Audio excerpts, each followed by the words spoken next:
നമസ്കാരം. ഉണ്ണിമുകുന്ദൻ്റെ മാനേജർ മർദ്ദനമാണല്ലോ ഇപ്പോൾ സംസാര വിഷയം. ഈ ഒരു വിഷയത്തിൽ പല പ്രതികരണങ്ങൾ ഇപ്പോൾ സോഷ്യൽ മീഡിയയിൽ നിറയുന്നുണ്ട്. ഏറ്റവും ലേറ്റസ്റ്റ് ആയിട്ട് ഉണ്ണിമുകുന്ദൻ്റെ ഒരു പ്രതികരണം വന്നിട്ടുണ്ട്. ഉണ്ണിമുകുന്ദൻ്റെ പ്രതികരണം വരുന്നതിന് മുൻപേ തന്നെ ഞാൻ ഉണ്ണിമുകുന്ദൻ്റെ പക്ഷത്തായിരുന്നു. പൂർണ്ണമായും ഈ ഒരു വിഷയത്തിൽ ഉണ്ണിമുകുന്ദനെയാണ് പിന്തുണയ്ക്കുന്നത്. കാരണം മലയാള സിനിമയെ നശിപ്പിക്കുന്നതിൽ ഇത്തരം മാനേജർമാർക്ക് ഒരു സുപ്രധാനമായ പങ്കുണ്ട്. ആ സുപ്രധാനമായ പങ്ക് എങ്ങനെയാണെന്ന് വെച്ച് കഴിഞ്ഞാൽ, ഇപ്പോൾ വലിയ സെലിബ്രിറ്റികൾ, അതിപ്പോൾ ഉണ്ണിമുകുന്ദൻ്റെ കാര്യം മാത്രമല്ല, ദുൽഖർ സൽമാൻ, ടൊവിനോ തോമസ്, നിവിൻ പോളി, അങ്ങനെ എല്ലാവർക്കും അവരവരുടേതായിട്ടുള്ള മാനേജർമാരുണ്ടാവും. അപ്പോൾ പുതുമുഖ സംവിധായകരും പുതുമുഖ എഴുത്തുകാരും ആദ്യമേ തന്നെ നേരിട്ട് ഈ പറയുന്ന ദുൽഖർ സൽമാനിലേക്കോ ടൊവിനോ തോമസിലേക്കോ അല്ലെങ്കിൽ നിവിൻ പോളിയിലേക്കൊക്കെ എത്തുന്നതിന് മുമ്പേ കാണുന്ന ഒരാളാണ് ഈ മാനേജർമാർ.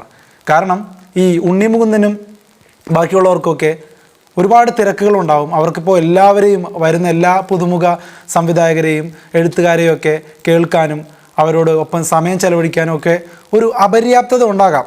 കാരണം അവർക്ക് പല വിധത്തിലുള്ള കാര്യങ്ങളുണ്ട്. അപ്പോൾ ഈ ഒരു കാര്യങ്ങളെല്ലാം ഏൽപ്പിക്കുന്നത് ഈ പറയുന്ന മാനേജർമാരെയാണ്. എന്നാൽ ഈ ഏൽപ്പിക്കുന്ന മാനേജർമാരെന്താ ചെയ്യുക? 5 വർഷത്തേക്ക് ഡേറ്റ് ഇല്ല, 10 വർഷത്തേക്ക് ഡേറ്റ് ഇല്ല, തിരക്കാണ്, അതാണ് ഇതാണെന്ന് പറഞ്ഞിട്ട് സിനിമാ താരങ്ങൾക്കില്ലാത്ത ജാടയും സിനിമാ താരങ്ങൾക്കില്ലാത്ത ഒരു തരം കോംപ്ലക്സും ഈ പറയുന്ന പുതുമുഖ സിനിമാക്കാരോട് കാണിക്കുന്നത് കുറേ കാലമായിട്ടുള്ള ഒരു കാര്യമാണ്. ആ ഒരു കാര്യത്തിൽ ഉണ്ണിമുകുന്ദൻ പ്രതികരിച്ചു എന്നുള്ളതാണ് ഏറ്റവും വലിയ വിഷയം.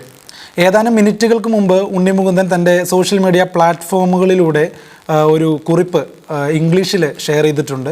ആ കുറിപ്പിൽ വ്യക്തമായി കാര്യങ്ങൾ പറയുന്നുണ്ട്. ഈ കുറിപ്പ് വായിച്ചതിന് ശേഷം ഉണ്ണിമുകുന്ദന് പിന്തുണ വർദ്ധിച്ചിരിക്കുകയാണ്. പല പ്രമുഖ മീഡിയാസും ഉണ്ണിമുകുന്ദനെതിരെ ഒരു ആയുധമാക്കി ഈ ഒരു ഇഷ്യൂ മാറ്റുന്നുണ്ട്. ഉണ്ണിമുകുന്ദനെ തകർക്കാനുള്ള ഒരു ആയുധമാക്കി ഈ മാനേജർ എന്ന് പറയപ്പെടുന്ന വിപിൻ കുമാറിനെ കരുവാക്കുന്നുണ്ട്.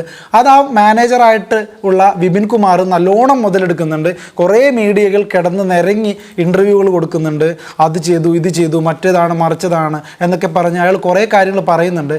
പക്ഷേ ഈ ടിയാൻ മനസ്സിലാക്കിയില്ല, ഇദ്ദേഹത്തെ തല്ലി എന്ന് പറയുന്ന ആ സ്ഥലത്ത് CCTV ഉണ്ടെന്നുള്ള കാര്യവും ആ CCTVയിൽ ഈ തല്ലുന്നതായിട്ടുള്ള ഒരു ദൃശ്യങ്ങളും കിട്ടിയിട്ടില്ല എന്നുള്ള കാര്യവും ഇയാൾ മനസ്സിലാക്കിയിട്ടില്ല. അപ്പോൾ സമൂഹ മാധ്യമങ്ങൾക്ക് മുമ്പിൽ വന്ന് നിന്ന് ഉണ്ണിമുകുന്ദനെ കരിവാരി തേക്കുമ്പോൾ, മർദ്ദിച്ചു, തല്ലി, അതാക്കി ഇതാക്കി എന്നൊക്കെ പറയുമ്പോൾ ഇയാൾ അറിഞ്ഞിരുന്നില്ല അവിടെ ഒരു CCTV ഉള്ള കാര്യവും.